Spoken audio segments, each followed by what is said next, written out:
What if I told you that your brain is actively working against your attempts to change? Hi, I'm Muvu, and today I'm going to be discussing why is it so hard to change. Let's get started.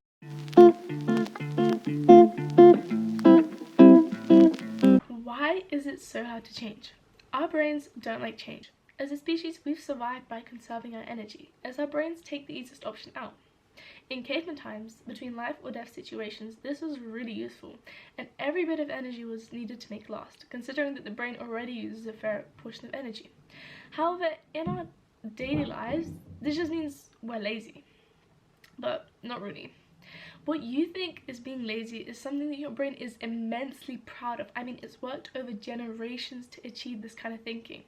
And it's just saved you energy so you can find your next meal. So we should actually give a round of applause to our brains. This tendency to conserve energy is exactly why habits are so powerful.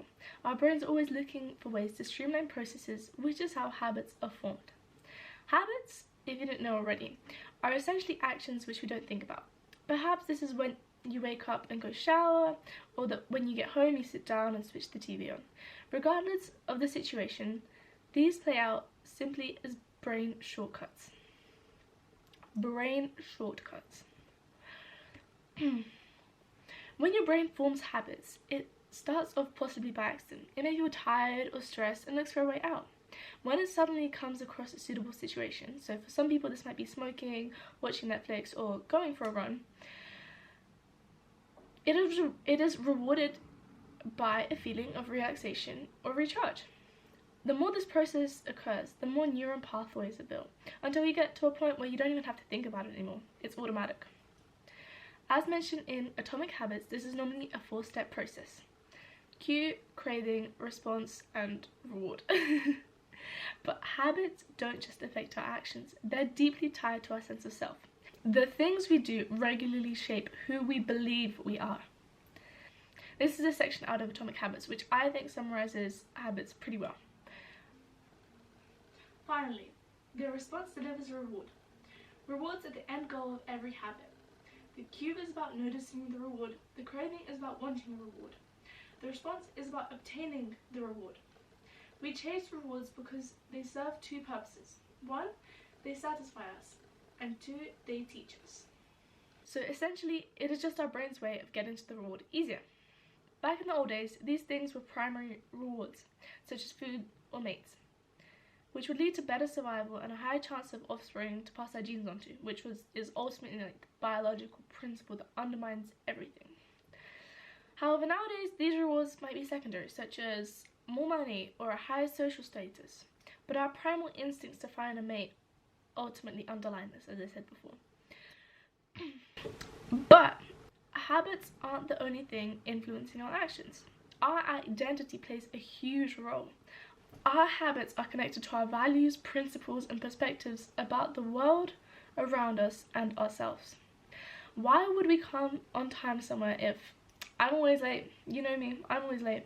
Or how can I make friends if I'm just a really shy person? I'm not outgoing, and maybe people come up to me. And the more we say these things, the more deeply they become connected to our identity, and the harder it is to change. While our identities are often formed by our habits, they can also be influenced by external forces, like the way we compare ourselves to other people online. When we compare ourselves to other people online, we may also find it harder to move into those other identities. I've had situations where on social media I see someone living my dream life, and I think I'll never be like that. They have a different life, and I'm probably just made for my current life. Like, this is who I am, I'll never be like that. And honestly, I accept that. Social media can be great for inspiration, but when we compare ourselves to others with feelings of envy, we only distance ourselves from our desired identity. We make it seem as though our ideal life and ideal persona is so far away that no action we take towards it will make a difference. This feeling of being stuck can make change even harder. We stay stagnant in our pretty little ponds with just enough fish or tadpoles or frogs, when in fact a river or a stream would be better. A movement. But it's not just external influences that make change difficult. When we start to make those changes, and taking action, we go against the neural pathways that our brain has built for us. Those pathways are so deeply engraved within us. It makes us feel uncomfortable and tired, so why would we continue? Our body, from a biological perspective, does not like to be uncomfortable. It means there might be danger, or a likelihood of surviving is decreased, which goes against this primary biological principle of survival and passing off genes to your offspring.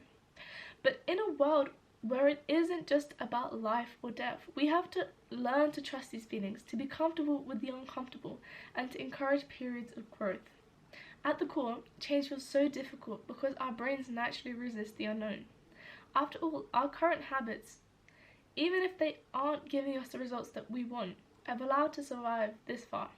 So then, why is change so hard? Because your current lifestyle is proven to work. Maybe you're not getting the results you want now, but at the end of the day, you're surviving and it's comfortable. The real world is scary. You have to adapt, and you don't know the consequences of your actions. But here's the thing, we don't know the consequences of our current actions either. Sure, we can predict them, but we could also predict other possible outcomes. We have to realize that we are surrounded by uncertainty, but would you rather be uncertain with the chance of achieving a dream, or being the person you want to be, or having the things you want to have? Or would you rather be uncertain in your current life, with the chance of staying where you are, or possibly getting worse? Ultimately, the only way forward is action. To change, you simply need to change. How are the results going to change if your actions don't change? Why should we expect something to change if we don't change ourselves? If we keep doing the same things, we'll keep getting the same results. That's how life works. To truly shift, we have to take that first step, even if it feels uncomfortable.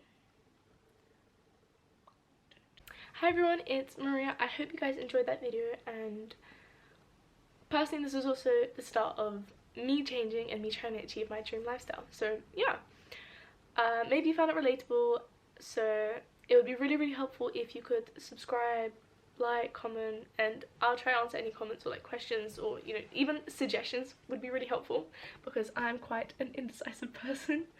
But yeah, check out my other YouTube channel and have a look for other videos you might like as well. So I think it was like decent, right guys?